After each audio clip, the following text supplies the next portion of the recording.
CAPYBARAS, who's probably most famous for getting abused with soap like a banned Old Spice ad. But Hello, beautiful people. This is the science behind the unproblematic nature of capybaras by our boy Casual Geographic. Let's check it out and don't forget to like and sub. hold on, I made this joke already. How you doing? Fantastic. I hope you have a good day. Hope you have a better Holy week. shit, they I hope your fight. month is full of successful days and a lot of great ventures. I hope you just come up, brother. You smell great. You smell great.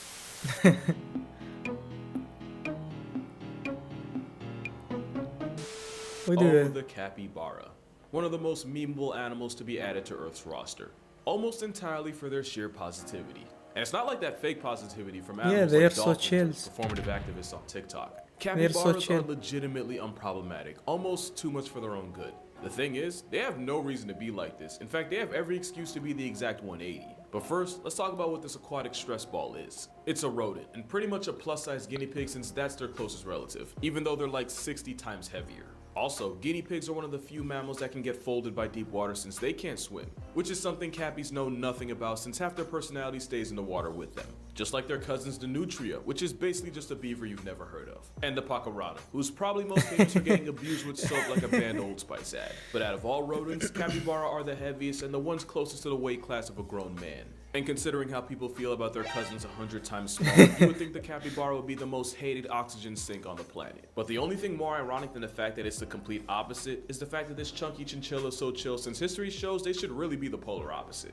Usually when something's this unbothered, it's because they've never felt any kind of pressure from predators. It's why the quokkas on Rottnest Island have no fear of humans since they have no natural predators. Capybara, on the other hand, have more ops than a rapper with a RICO charge. These gigagerbils have to avoid being discharged from the population by the biggest big cat in North America, a discount store brand crocodile, and a paraplegic Jurassic understudy. Their childhood isn't any easier, because juveniles can get caught up with ocelots, a paralysis demon with wings, and technically pelicans don't count, but it's not for a lack of trying.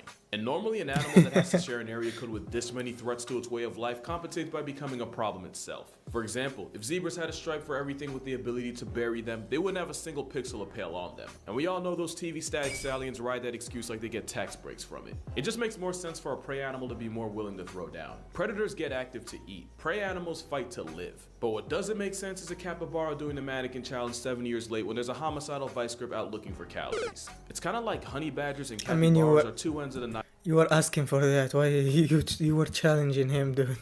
Look at that. Homicidal vice grip out looking for calories. It's kind of like honey badgers and capybaras are two ends of the nihilism spectrum. You got the four-legged assault Oreo who doesn't value anyone's life not even its Assault own, and then Oreo. there's a hippo hamster who can't be physically bothered enough to care. And you would think this mentality would have gotten a cappy written out of the series of Life by Evolution. Or maybe they have the opposite of the kangaroo situation. The kangaroo situation is that kangaroos used to have to deal with some of the most cartoonishly absurd predators the world had ever seen. Stuff like a 23-foot Komodo dragon or the marsupial lion Thylacleo.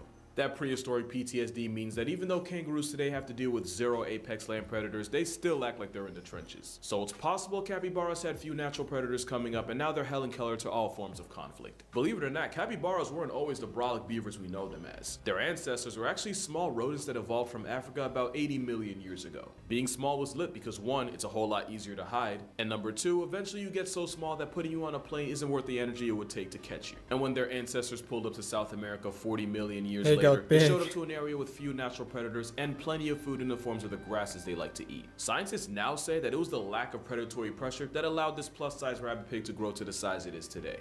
That and apparently capybaras have a special form of insulin that's actually better at getting cells to divide and grow. In non-AP biology terms, because I never took that class, this meant that cappies were able to exceed their weight limits without also increasing their chances of getting clapped by cancer.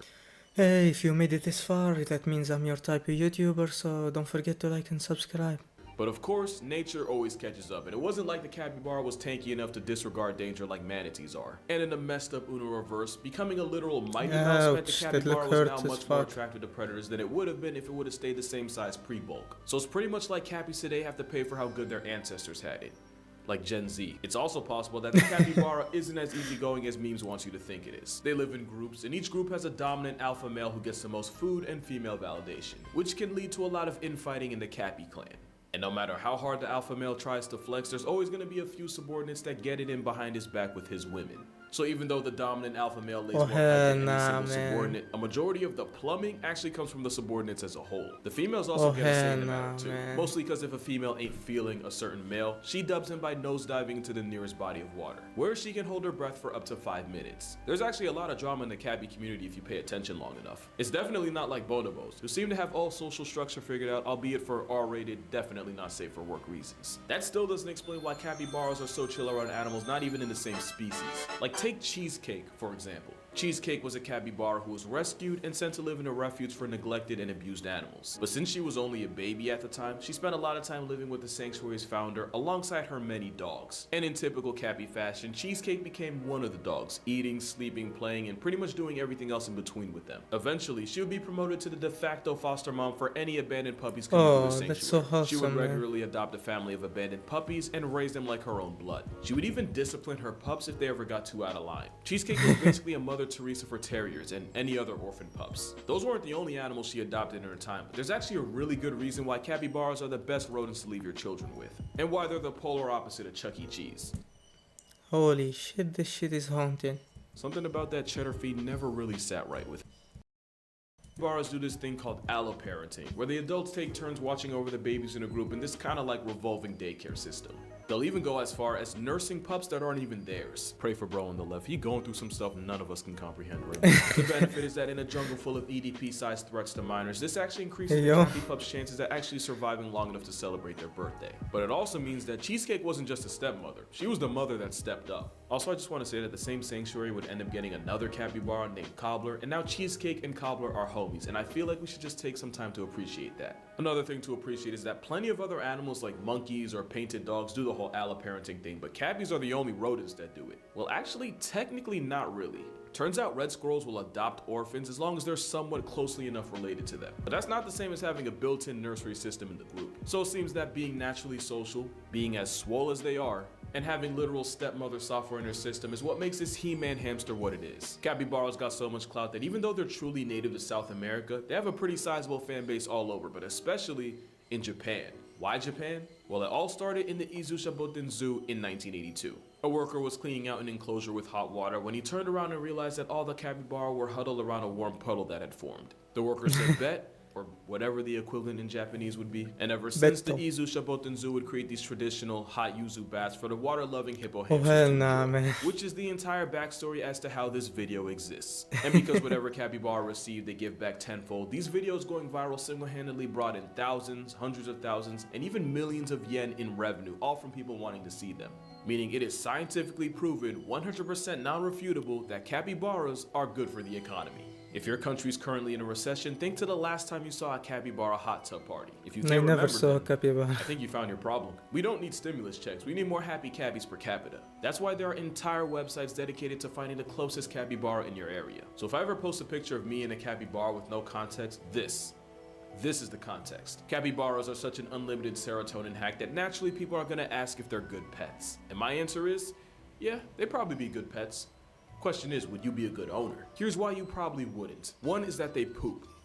A lot. They kind of have the panda problem where they eat things that don't give them a whole lot back, so to compensate they eat a whole lot more of it, which means they seem to drop deuces at will. You might not get to notice just how much because capybara also take Damn, that's a pair of teeth. which in NICE 2023 YouTube guidelines terms means to eat food twice to get all the nutrients out of it. And if you can handle watching this infinite food glitch in action, there's the fact that you have to feed them in the first place. Remember, we're talking about a gerbil that can weigh as much as you, but you're not just feeding one cappy. Since they're social animals that don't do well alone, you'd have to adopt a buddy for him or even another one after that. Cause two's company, but three's a party. And no self-respecting cappy would hop out at the after party with an entourage of one. All jokes aside, that same logic is why Switzerland considers a guinea pig a victim of abuse if it has to live alone. It's really not that different for a I saw guinea this pig. one. Guinea pig.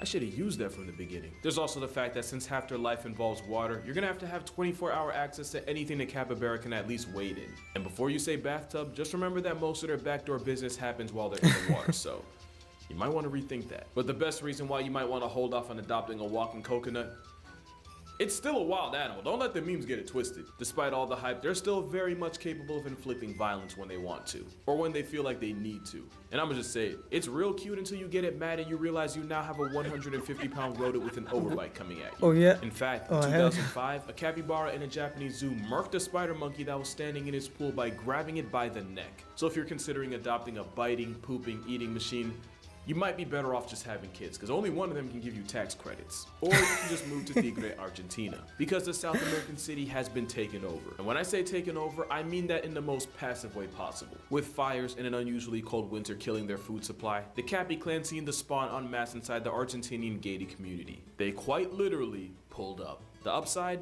Free lawn control. The downside is these deer rabbits marrying the problems of the two animals in one package. They destroy gardens and leave behind Hershey kisses, while also becoming a danger to everyone on the road. There have also been reports of capybara running fades with pet dogs, although to be fair, the dogs probably started it.